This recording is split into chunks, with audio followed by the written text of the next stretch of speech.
The Mansion in the Mist by John Bellairs, Chapter 16. Meanwhile, Emerson and Miss Eel stood staring helplessly at the stone wall that had unexpectedly cut them off from their friend. In anger, Emerson raised his shovel and banged at the blocks with it. The blade rebounded from the hard granite with a loud ding, and Emerson turned away in disgust. "I was hoping the wall would turn out to be an illusion," he muttered. "But as you see, it's solid." Tears came into Emerson's eyes. It was all his fault. He had led his sister and Anthony on this wild goose chase. He had been so sure that he could smash the cube and get home without any serious problems. And now, where were they? All three of them would probably die for nothing with their mission unaccomplished. As Emerson stood there, fighting the urge to cry, he felt Miss Eel's soft touch on his arm. "Don't worry, Em," she said quietly. "We'll get out of this. Walls that suddenly appear can vanish. Somehow we'll all get back together and go home. I'm sure of it." Emerson smiled weakly. He took off his glasses, dabbed at his eyes with his handkerchief, and put the glasses on again. "Thanks, sis," he said in a voice thick with emotion. Then, with a shuddering sigh, Emerson pulled himself together. Once more, he was the brave, indomitable leader. At least he hoped he was. "Now then," said Emerson, setting his jaw purposely, "we have to go down this hall. It's the only way left to us. Somewhere there has to be a passage leading to the outdoors. Come on." Emerson and Miss Eels marched down the corridor, their footsteps echoing on the hardwood floors. Doors opened and closed on either side of them, and in the rooms they saw objects whiz by and furniture change into all sorts of unlikely things. Finally they came to a door which was firmly locked. Large Gothic letters announced "Council Room." Emerson halted and grabbed Miss Eels' arm. "Wait," he said, as he turned toward the door with sudden interest. "This is the room that Anthony and I spied on. Somewhere in there is a peephole we used, and behind that is the secret passage that leads outside. It's worth a try." Seizing the knob firmly, Emerson opened the door. Inside the room, everything was quiet and orderly. Apparently, the Autarch's magic was still powerful here, in spite of what the cube was doing elsewhere. The long, polished table with empty chairs and the ornate, cushioned throne that the Grand Autarch sat in were undisturbed. A gilded 18th century clock ticked quietly on the mantel of the marble fireplace, as if everything in the world was going along fine. Brown tapestries hung on the walls. They showed horrible scenes of battle from the Middle Ages. "Over there," said Emerson, pointing at a tapestry on the far wall. "We're looking into the room from that direction, so the passage must be behind that wall." Walking quickly across the room, Emerson stooped and examined a soldier who lay stretched out on the embroidered ground. One of the buttons on his jacket was missing, and the hole where the button should have been was a peephole. "Aha!" crowed Emerson, hauling Miss Eels forward so she could see what he was pointing at. "There it is. I was right." "Yes, I see it," exclaimed Miss Eels. "You've found the peephole. What do we do next?" Without a word, Emerson walked to the corner of the tapestry and raised it. Behind the heavy, dusty hanging was varnished wood paneling. A thin line separated one set of panels from the next, and Emerson began to edge his way along behind the tapestry, testing for openings. Finally, he found a knothole plugged with putty. Pushing at it, he tripped a hidden spring, and a section of paneling moved inward. He had found the door. "I've found it!" Emerson's muffled voice rang out from behind the tapestry. Hastily, Miss Eels ran around to join him, but the dust on the tapestry got into her nose and made her sneeze violently several times. It was quite a while before she recovered. "So here we are," she muttered as she blew her nose. "It's dark back here. Did you bring a flashlight with you?" Emerson reached into the right pocket of his shirt. His St. Christopher penlight was supposed to be there, but it wasn't. Emerson remembered that he had been showing it to Anthony after dinner. Anthony had probably absent-mindedly stuck it in his own pocket. Cursing quietly, Emerson felt in his left pocket. There was a box of England's Glory matches, which he used to light his pipe. Emerson handed the box to his sister.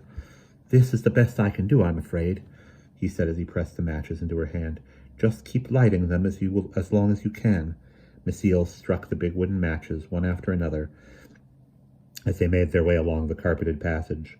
The stuffy air was filled with the smell of burned matches, and a few times Miss Eels let a match burn till it singed her fingers. Then she would yell, "Ow!" drop the match, and light another. Strange, loud noises could be heard on the other side of the walls, and sometimes the floor ground under their feet. The place was coming apart. There was no doubt about that. Could they get out before the ceiling fell on their heads? At last Emerson and Miss Eels came to the end of the passage. By the light of the fizzing match, they saw a stone slab set in a corniced arch. "You were here before," whispered Miss Eels. "How does this thing open?" "From the inside, easy as pie," Emerson answered, and he reached out to give the slab a light push. Noiselessly it swung open, and they stepped forth into the gray moonlit world that lay beyond the mansion. In the distance was the garden with its writhing stone figures and the eerie hanging wall of glowing mist. And near a thorn bush that grew against the mansion's wall stood the Grand Autarch. His arms were folded, and a grim look of triumph lit his evil face. "Greetings," said the Autarch in his harsh, grating voice. Have you been enjoying yourselves?" Emerson's blood froze, and he stepped backwards. Frantically, Miss Eels clutched his arm, squeezing it tight. How did you know we were here?" asked Emerson in a weak voice. It seemed like a stupid thing to say, but it was all that came to his mind. "I have powers of telepathy here in this world," the Autarch answered, "and other powers too, as you will presently find out. I sensed that you were here as soon as you arrived, but I wasn't sure exactly where in the mansion you might be, so I guessed you had somehow managed to locate this old passage again." Again, said Emerson, his eyes wide with astonishment. "You mean—" "Yes, indeed," snapped the Autarch, cutting him off. "When you were here last time, you trampled down the grass outside the passage's entrance. And because no one here uses the passage anymore, I knew that you had done it. How did you get back to my world? When I smashed that purple window, I thought I had spoiled your fun for good." "We used your desk," said Emerson with a grim smile. Even if they were going to die, he wanted the Autarch to know that they had solved one of his clever riddles.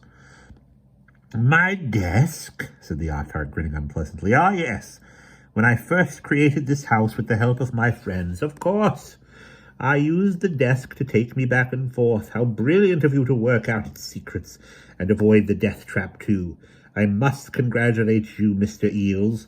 But I have a nasty, vengeful nature, and I haven't forgotten the beating you gave me when I visited your cottage.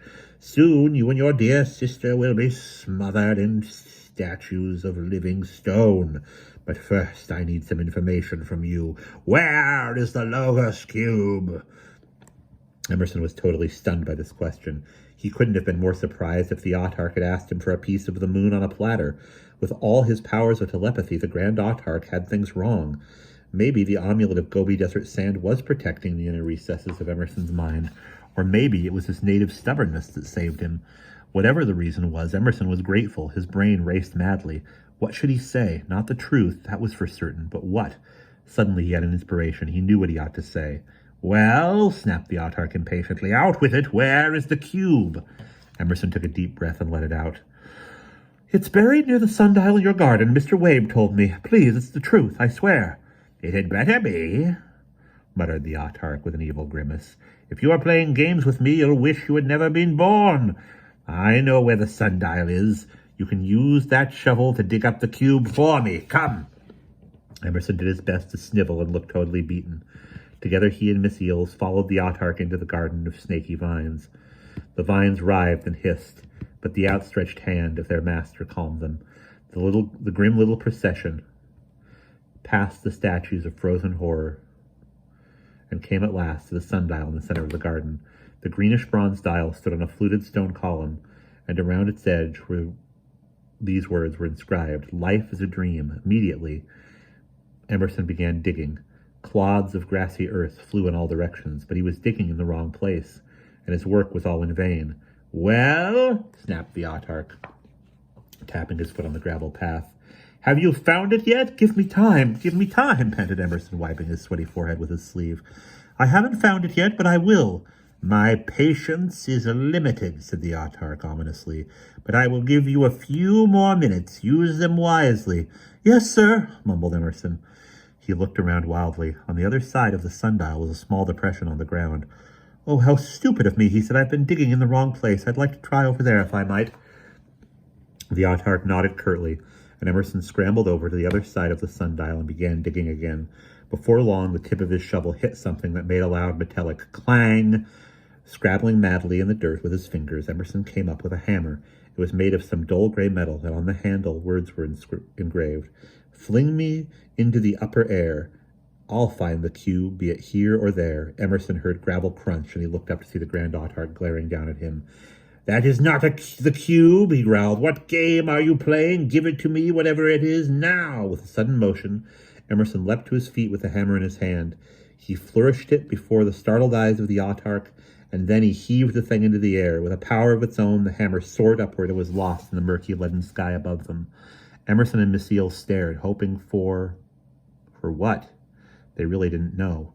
From far away came a soft clink. The hammer had landed, but had its mission succeeded or failed? And that is the end of chapter 16.